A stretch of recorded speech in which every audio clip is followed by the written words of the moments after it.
I'm a liberal rabbi, and you are liberal Jews. And in my view, many liberal Jews are misled by the high-sounding rhetoric of anti-Zionist students, liberal professors, thought leaders, influencers, media and social media personalities.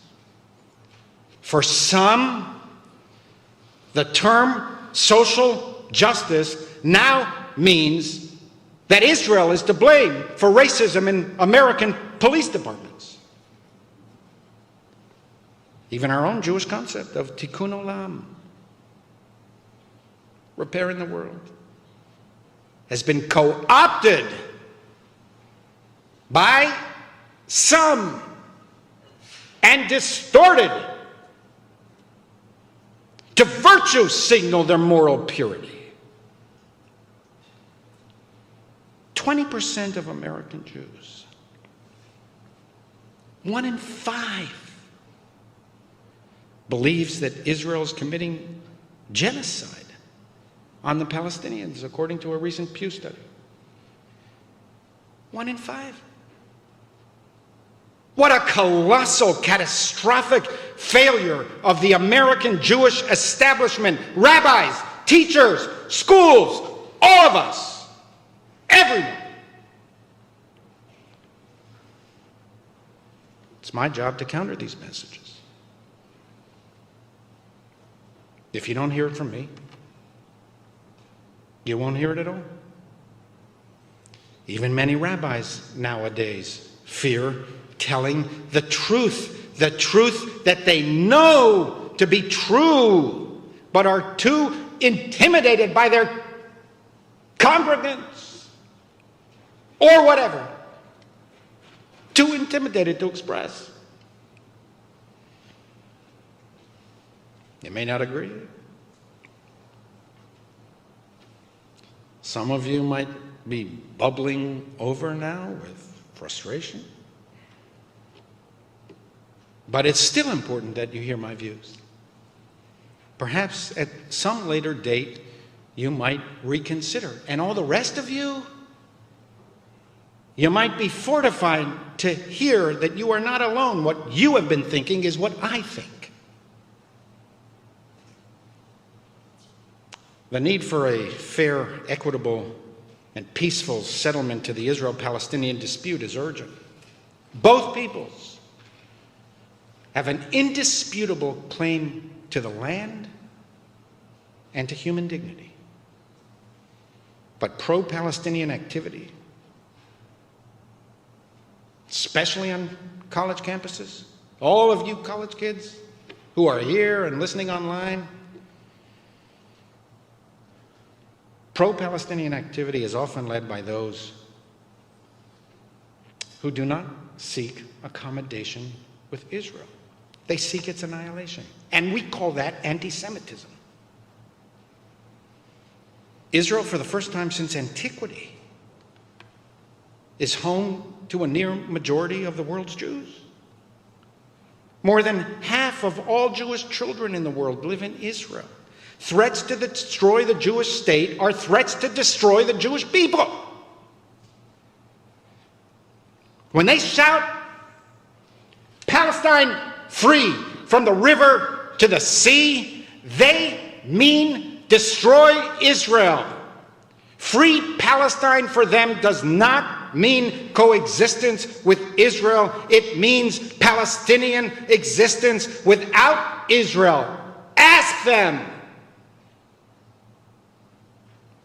They don't hide it. They simply rely on your ignorance and naivete because they spout words that sound progressive to you. Human rights, civil rights, indigenous rights, anti-racism, anti-apartheid, anti-colonialism. For them, it is nefarious Jewish power centrally organized by Israel and supported by world Jewry, standing in the way of peace, prosperity, liberation, and justice. That is what justifies assaulting Jews in a sushi restaurant. By virtue of their Jewishness, they are complicit in the worldwide Jewish conspiracy to suppress human rights, organized and financed and led by the Jewish state. If these agitators were truly about human rights, they'd be concerned about the real threats to human rights. The thousands of missiles indiscriminately fired upon Israeli civilians from Hamas, a terrorist, fundamentalist, misogynistic, gay-hating regime implacably opposed to Israel's existence and implacably committed to Israel's annihilation. What in the world are progressives doing supporting such people? If they were truly concerned about human rights, they'd be concerned about the 500,000 Palestinians still confined to Lebanese refugee camps 73 years after Israel's founding. They would speak against the rampant anti-Semitism and blood-curdling threats to annihilate the Jews. They would advocate on behalf of the hundreds of millions of Arabs and Muslims deprived by their own regimes of human rights and human dignity. You speak about ethnic cleansing, and not a word, not a peep about Muslim Uyghurs in Chinese concentration and re-education camps. You speak about massacres, and not a word about the thousands of Palestinians and other Syrians gassed to death and the hundreds of thousands butchered by a brutal dictator. How dare you equate Israel with Nazis? Have you seen what the Nazis did? You cannot subcontract your defense and protection to anyone,